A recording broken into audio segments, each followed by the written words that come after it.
പരിശുദ്ധാത്മാവേ എന്നിൽ വന്നു നിറയണമേ. പരിശുദ്ധാത്മാവേ കൃപ ചൊരിയണമേ. പരിശുദ്ധാത്മാവേ ശക്തി പകരണമേ. പരിശുദ്ധാത്മാവേ കൃപ ചൊരിയണമേ. പരിശുദ്ധാത്മാവേ ശക്തി പകരണമേ. നിത്യസ്തുതിക്കേറ്റം യോഗ്യമായ പരിശുദ്ധ പരമ ദിവ്യകാരുണ്യത്തിന് എന്നേരവും ആരാധനയും സ്തുതിയും പൂഴ്ചയും ഉണ്ടായിരിക്കട്ടെ.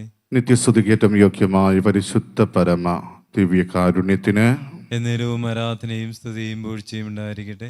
നിത്യസ്തുതിക്കേറ്റം യോഗ്യമായ പരിശുദ്ധ പരമ ദിവ്യകാരുണ്യത്തിന് എന്നേരവും ആരാധനയും സ്തുതിയും പൂഴ്ചയും ഉണ്ടായിരിക്കട്ടെ. സ്നേഹമുള്ളവരെ, ഈ കൃപയുടെ സമയത്തേക്ക് നാം പ്രവേശിക്കുമ്പോൾ നമ്മുടെ ഓരോരുത്തരും ജീവിത കഥാവ് ചൊരിഞ്ഞ എല്ലാ അനുഗ്രഹങ്ങളെയും ഓർത്ത് നമുക്ക് ഒരിക്കൽ കൂടി നന്ദി അർപ്പിക്കാം. എൻ്റെ ജീവിതത്തിൽ എൻ്റെ അയോഗ്യതകളെല്ലാം അവഗണിച്ചുകൊണ്ട് കർത്താവ് അനുഗ്രഹിച്ചു. ഇന്ന് കർത്താവിൻ്റെ സന്നിധിയിലേക്ക് കടന്നു വരാൻ എനിക്ക് അവസരം ഒരുക്കിയതും കർത്താവ് തന്നെയാണ്.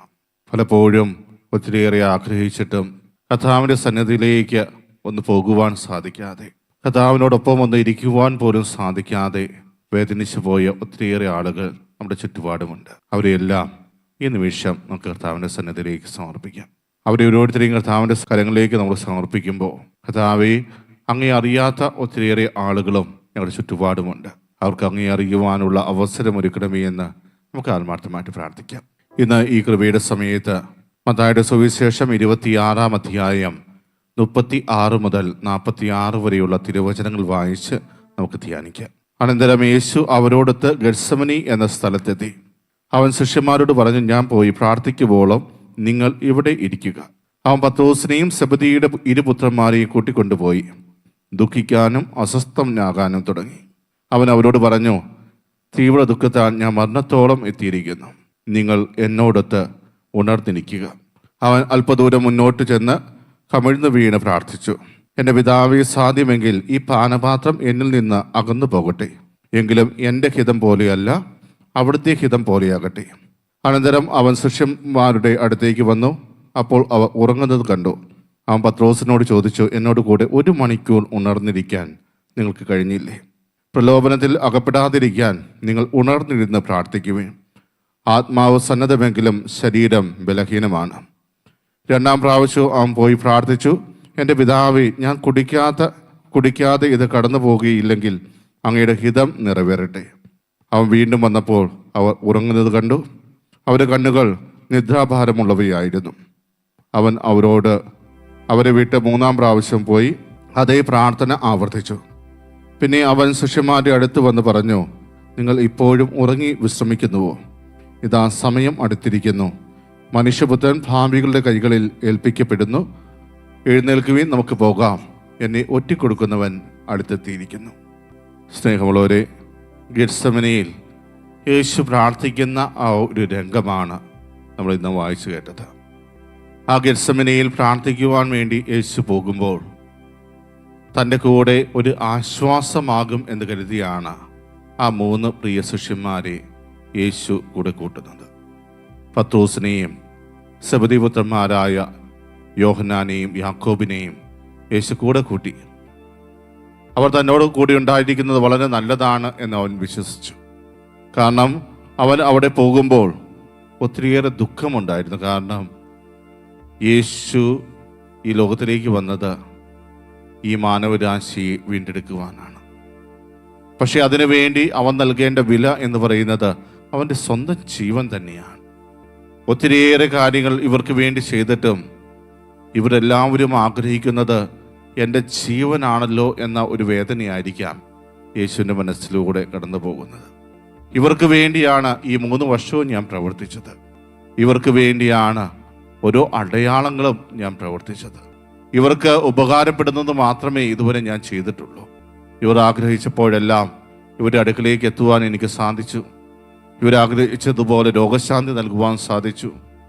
പലർക്കും അറിവില്ലാത്ത വ്യക്തികളുണ്ടായിരുന്നു, അവർക്ക് അറിവ് പകർന്നു കൊടുക്കുവാൻ സാധിച്ചു. ദൈവത്തിൻ്റെ വചനങ്ങൾ വ്യാഖ്യാനിച്ചു കൊടുത്തു. അങ്ങനെ പല രീതിയിലും ഇവർക്ക് ഉപകാരപ്പെടുന്നത് മാത്രമേ ഞാൻ ചെയ്തിട്ടുള്ളൂ. എന്നിട്ടും അവർ തന്നെ എൻ്റെ ജീവൻ ആവശ്യപ്പെടുന്നു. അവർ തന്നെ ഞാൻ മരിക്കുന്നത് കാണുവാൻ വേണ്ടി കാത്തിരിക്കുന്നു. ഇവനെ ക്രൂശിക്കുക എന്ന ആക്രോശിക്കുന്ന ആ ജനത്തിൻ്റെ മുഖം തീർച്ചയായും യേശുവിൻ്റെ മനസ്സിലേക്ക് കടന്നു വന്നിട്ടുണ്ടാകാം. അതുകൊണ്ടാണ് ഒത്തിരിയേറെ ദുഃഖത്തോടെയും അസ്വസ്ഥതയോടെയും അവനവിടെ പ്രാർത്ഥിക്കുവാൻ പോയത്. പ്രിയമുള്ളവരെ, ആദ്യമേ യേശു അവിടെ പറയുന്ന ഒരു കാര്യമാണ്, തീവ്രവേദനയാൽ ഞാൻ മരണത്തോളം എത്തിയിരിക്കുന്നു, നിങ്ങൾ എന്നോടൊത്ത് ഉണർന്നിരിക്കുക. പ്രിയമുള്ളവരെ, തീവ്രമായ ഒരു വേദനയിലൂടെ കടന്നു പോകുന്ന ആ ഗുരു തൻ്റെ പ്രിയ ശിഷ്യന്മാരോട് പറയുകയാണ്, എന്നോടൊപ്പം ഒന്ന് ഉണർന്നിരിക്കുക. കാരണം ഞാൻ മരണത്തോളം തീവ്രവേദന അനുഭവിക്കുന്നു. അവൻ്റെ മനസ്സിലൂടെ കടന്നു വന്ന ആ വേദന അവനെ മരണത്തോളം എത്തിച്ച ഒന്നായിരുന്നു. അതുകൊണ്ടാണ് ആ തീവ്രവേദന തൻ്റെ ശിഷ്യന്മാരുടെ മുമ്പിൽ അവൻ തുറന്ന് പറയുന്നത്. തനിക്ക് ശക്തി പകരുവാൻ വേണ്ടി നിങ്ങൾ ഉണർന്നിരിക്കുക എന്ന് യേശു അവരോട് പറഞ്ഞതിന് ശേഷം അല്പദൂരം മുമ്പോട്ട് ചെന്ന് കമിഴ്ന്നു വീണ് പ്രാർത്ഥിച്ചു, എൻ്റെ പിതാവേ, സാധ്യമെങ്കിൽ ഈ പാനപാത്രം എന്നിൽ നിന്ന് അകന്നു പോകട്ടെ, എങ്കിലും എൻ്റെ ഹിതം പോലെയല്ല അവിടുത്തെ ഹിതം പോലെയാകട്ടെ. അവിടെ തീർച്ചയായും കർത്താവ് ഒരു പോസ് കൊടുത്തിരിക്കുക. ഒരല്പസമയം അവനൊന്ന് മൗനം പാലിച്ചിട്ടുണ്ടാകാം. കാരണം അവൻ പറയുന്നത്, പിതാവേ, സാധ്യമെങ്കിൽ ഈ പാനപാത്രം എന്നിൽ നിന്നും അകന്നു പോകട്ടെ. അത്രയും പറഞ്ഞപ്പോഴായിരിക്കണം യേശു തിരിച്ചറിയുന്നത്, പിന്നെ എന്തിനു വേണ്ടിയാണ് ഞാൻ ഈ ലോകത്തിലേക്ക് വന്നത്? എൻ്റെ ഈ ലോകത്തിലേക്കുള്ള പ്രവേശനം തന്നെ എന്തിനു വേണ്ടിയുള്ളതായിരുന്നു? തന്നെ ഈ ലോകത്തിലേക്ക് അയക്കുമ്പോൾ പിതാവായ ദൈവത്തിൻ്റെ ലക്ഷ്യം എന്തായിരുന്നു എന്ന് കൃത്യമായി മനസ്സിലാക്കിയിരുന്ന യേശു ഇവിടെ പ്രാർത്ഥിക്കുകയാണ്, പിതാവേ, കഴിയുമെങ്കിൽ ഈ പാനപാത്രം എന്നും എടുത്തു മാറ്റട്ടെ. അപ്പോഴാണ് ആ ഒരു പ്രാർത്ഥനയിൽ പതിയിരിക്കുന്ന അപകടം അവൻ തിരിച്ചറിയുന്നത്.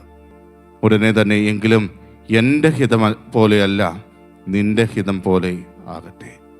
അവിടെ യേശു ഒരു ഉറച്ച തീരുമാനമെടുത്തു. ദൈവത്തിൻ്റെ കരങ്ങളിലേക്ക് തന്നെ സറണ്ടർ ചെയ്തു. ഒരു പരിപൂർണമായ സമർപ്പണം. കർത്താവേ, ഇത് നിന്റെ ഇഷ്ടം പോലെ നടക്കേണ്ട ഒന്നാണ്, എൻ്റെ ഇഷ്ടമല്ല എന്ന തിരിച്ചറിഞ്ഞ നിമിഷം. അതിനുശേഷം തൻ്റെ ശിഷ്യന്മാരെ സമീപിക്കുമ്പോൾ അവ ഉറങ്ങുന്നതാണ് യേശു കണ്ടത്. അവരോട് ചോദിക്കുന്നുണ്ട്, 1 മണിക്കൂറെങ്കിലും എൻ്റെ കൂടെ ഉണർന്നിരിക്കുവാൻ നിങ്ങൾക്ക് സാധിക്കുന്നില്ലേ? അവിടെ യേശുവിന് ഒത്തിരിയേറെ അസ്വസ്ഥത തോന്നിയിട്ടുണ്ടാകാം. ഇവരെയാണല്ലോ ഞാൻ 3 വർഷം കൂടെ കൊണ്ട് ട്രെയിൻ ചെയ്തത് എന്ന ഒരു തോന്നൽ ഒരുപക്ഷെ യേശുവിൻ്റെ മനസ്സിലേക്ക് കടന്നു വന്നിട്ടുണ്ടാകാം. അതുകൊണ്ടാണ് 1 മണിക്കൂറെങ്കിലും എൻ്റെ കൂടെ ഉണർന്നിരിക്കാൻ നിങ്ങൾക്ക് സാധിക്കില്ലേ എന്ന് യേശു അവരോട് ചോദിക്കുന്നത്. പിന്നീട് അവർക്ക് വേണ്ട ഉപദേശം നൽകി വീണ്ടും യേശു പ്രാർത്ഥിക്കാൻ പോയി. അവിടെയും യേശു പറയുന്നുണ്ട്, എൻ്റെ പിതാവേ, ഞാൻ കുടിക്കാതെ ഇത് കടന്നു പോകുകയില്ലെങ്കിൽ അങ്ങയുടെ ഹിതം നിറവേറട്ടെ. അത് ഒരു ഉറച്ച പ്രാർത്ഥനയായിരുന്നു. കാരണം നമ്മുടെ ഓരോരുത്തരുടെയും രക്ഷയ്ക്ക് ഈ ഒരു കടന്നുപോകൽ വളരെ ആവശ്യമാണ് എന്ന് തിരിച്ചറിഞ്ഞപ്പോൾ യേശു തന്നെ പൂർണ്ണമായി സമർപ്പിച്ചുകൊണ്ട് ദൈവത്തോട് പറഞ്ഞ ഒരു കാര്യമാണ്, പിതാവേ, ഞാൻ കുടിക്കാതെ ഇത് കടന്നു പോകുകയില്ലെങ്കിൽ അങ്ങയുടെ ഹിതം നിറവേറട്ടെ. അതിൻ്റെ എല്ലാ ഗൗരവവും തിരിച്ചറിഞ്ഞുകൊണ്ട് ഒരു പരിപൂർണമായ സമർപ്പണത്തിലേക്ക് യേശു പോവുകയാണ്. പ്രിയമുള്ളവരെ, ഈ നോമ്പുകാലം യേശു കടന്നുപോയ ആ വേദനകൾ തിരിച്ചറിയുവാൻ പരിശ്രമിക്കുന്ന ഒരു കാലമാണ്. എപ്രകാരമാണ് ഈ വേദനകളിലൂടെ യേശു കടന്നുപോയത്? ശാരീരികമായ വേദനകൾ മാത്രമല്ല, മാനസികമായ വേദനയും അവൻ എപ്രകാരമാണ് ഏറ്റെടുത്തത്? മനസ്സ് മുഴുവൻ തളർന്നു പോകുന്ന ആ ഒരു അവസ്ഥയിലും തന്നെ പിതാവിൻ്റെ കരങ്ങളിലേക്ക് സമർപ്പിച്ചുകൊണ്ട്, കർത്താവേ, ഇതിലൂടെ അല്ലാതെ മറ്റൊരു മാർഗമില്ല എന്ന് ഞാൻ തിരിച്ചറിയുന്നു, അതുകൊണ്ട് നിന്റെ ഹിതം പോലെ എന്നിൽ നിറവേറട്ടെ എന്ന് സ്വയം സമർപ്പിച്ചുകൊണ്ട് പറയുന്ന യേശു. പ്രിയമുള്ളവരെ, തനിക്ക് നടക്കാൻ പോകുന്നതെല്ലാം കൃത്യമായി തൻ്റെ കൺമുമ്പിൽ കണ്ടുകൊണ്ടാണ് യേശു പ്രാർത്ഥിക്കുകയും അവരോട് സംസാരിക്കുകയും ചെയ്തത്. നമ്മുടെ ജീവിതത്തിലും ഇതുപോലെ പ്രാർത്ഥിക്കുവാൻ നമുക്ക് സാധിക്കാറുണ്ട്. നമ്മുടെ ജീവിതത്തിൽ നടക്കാൻ പോകുന്ന പല കാര്യങ്ങളെക്കുറിച്ച് കൃത്യമായ അറിവ് നമുക്കുണ്ട്, കൃത്യമായ ബോധ്യങ്ങൾ നമുക്കുണ്ട്. എങ്കിലും അവിടെയൊന്നും പിതാവിൻ്റെ ഹിതം നിറവേറുവാൻ നമ്മൾ പ്രാർത്ഥിക്കാറില്ല. ചില വ്യക്തികൾ താൻ ചെയ്യാൻ പോകുന്നത് തെറ്റാണ് എന്ന് തിരിച്ചറിഞ്ഞിട്ടും കർത്താവിൻ്റെ ഹിതം അന്വേഷിക്കാറില്ല. ഞാൻ ചെയ്യുന്നത് തെറ്റാണ്, ഈ തെറ്റായാൽ എന്താണ് എന്ന ഒരു ധാർഷ്ട്യമാണ് പലപ്പോഴും അവൻ്റെ മനസ്സിലേക്ക് കടന്നു വരിക. അതിനവനെ പ്രേരിപ്പിക്കുന്നത് അവൻ്റെ അഹങ്കാരത്തിൻ്റെ ചിന്തകളാണ്. കാരണം ഇതെല്ലാം നേടിയത് എൻ്റെ ഒറ്റ കഴിവ് കൊണ്ടാണ്. ഇവിടെ ദൈവത്തിൻ്റെ റോൾ എന്താണ് എന്നാണ് അവൻ ചിന്തിക്കുക. എന്നാൽ അവൻ ഈ ഭൂമിയിലേക്ക് ജന്മം കൊണ്ട ആ നിമിഷം മുതൽ അവൻ്റെ ജീവൻ്റെ ഓരോ ശ്വാസത്തിലും ദൈവത്തിൻ്റെ കരുതലുണ്ട് എന്ന് അവൻ തിരിച്ചറിയുന്നില്ല. പ്രിയമുള്ളവരെ, ആ ഒരു തിരിച്ചറിവ് പല അവസരങ്ങളിലും നമുക്കില്ലാതായി പോകുന്നു. നമ്മുടെ വേദനകളുടെ സമയത്ത് മാത്രം അന്വേഷിക്കേണ്ട ഒന്നല്ല ഈ ദൈവം എന്ന് നമ്മൾ തിരിച്ചറിയണം. എൻ്റെ ജീവിതത്തിലെ സന്തോഷത്തിലും എൻ്റെ ജീവിതത്തിലെ വിജയങ്ങളിലുമെല്ലാം ദൈവത്തെ അന്വേഷിക്കുകയും ദൈവത്തിന് നന്ദി പറയുന്നവരുമായിട്ട് നമ്മൾ മാറണം. അങ്ങനെ മാറാതെ ഒരിക്കലും നമുക്ക് രക്ഷ പ്രാപിക്കുവാൻ സാധിക്കില്ല. യേശുവിൻ്റെ ശിഷ്യന്മാർ പോലും പലപ്പോഴും തിരിച്ചറിയാതെ പോയ ഒരു കാര്യവും അത് തന്നെയാണ്.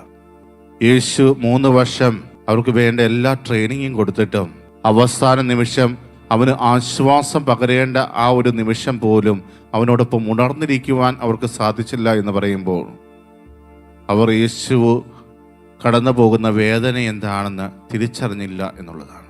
യേശു കടന്നു പോകുന്ന മാനസിക അവസ്ഥ എന്താണെന്ന് അവൻ തിരിച്ചറിയുന്നില്ല എന്നുള്ളതാണ്. പ്രിയമുള്ളവരെ, ആ ഒരു തിരിച്ചറിവ് നമ്മുടെ ജീവിതത്തിൽ കിട്ടണമെങ്കിൽ ദൈവത്തിൻ്റെ കൃപയിൽ ജീവിക്കുവാൻ നമുക്ക് സാധിക്കണം. ദൈവത്തിൻ്റെ കൃപ സ്വീകരിച്ചുകൊണ്ട് അത് തിരിച്ചറിഞ്ഞ ദൈവത്തിൻ്റെ സന്നിധിയിൽ നന്ദി പറയുന്നവരായിട്ട് നാം ഓരോരുത്തരും മാറണം. എങ്കിൽ മാത്രമാണ് കർത്താവിൻ്റെ സന്നിധിയിൽ അവിടുന്ന് ആഗ്രഹിക്കുന്ന പോലെ അവിടുത്തെ ഹിതം നിറവേറ്റിക്കൊണ്ട് ജീവിക്കുവാൻ നമുക്ക് സാധിക്കുക. ഇന്ന് ഈ ദിവ്യകാരുണ്യനാഥൻ്റെ സന്നിധിയിൽ കർത്താവിൻ്റെ പദ്ധതിക്ക് എൻ്റെ ജീവിതത്തിൽ ഞാൻ എത്രമാത്രം പ്രാധാന്യം കൽപ്പിക്കുന്നുണ്ട്. കർത്താവിൻ്റെ ഹിതം എല്ലാ കാര്യങ്ങളിലും ഞാൻ അന്വേഷിക്കാറുണ്ടോ? എൻ്റെ ജീവിതത്തിൽ പരാജയം നേരിടുമ്പോൾ മാത്രമാണോ ഞാൻ ദൈവത്തിലേക്ക് തിരിയുന്നത്?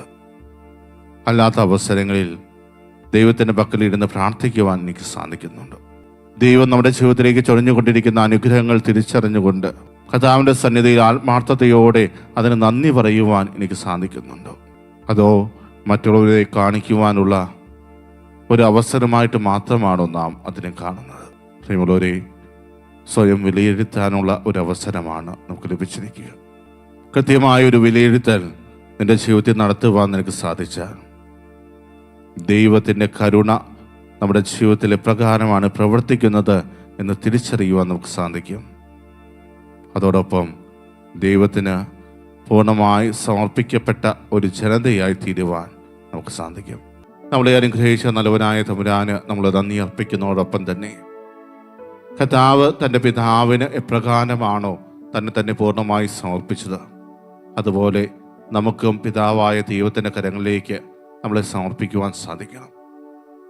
നമ്മുടെ ആഗ്രഹങ്ങളെല്ലാം ഒരു പക്ഷേ പലപ്പോഴും മുന്നിട്ട് നിൽക്കാം. എന്നാൽ അതേസമയം പുത്രനായ ദൈവം എപ്രകാരമാണ് അതിനെ മറികടന്നത് എന്ന് നമ്മൾ തിരിച്ചറിയണം.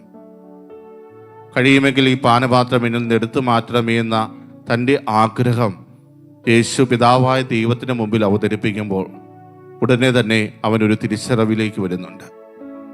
തൻ്റെ ആഗ്രഹത്തേക്കാൾ ഉപരിയായി പിതാവിൻ്റെ ഹിതം എൻ്റെ ജീവിതത്തിൽ നിറവേറണം.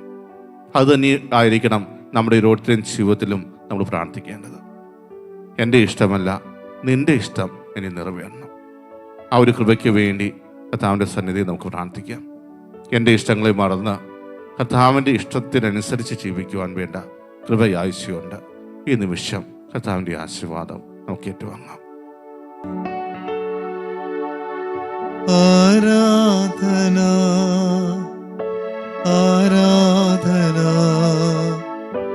ആരാധന യേശുനാഥ, പരിശുദ്ധ പരമമാ ദിവ്യകാരുണ്യമേ, എന്നുമെന്നും അങ്ങേക്ക് ആരാധന.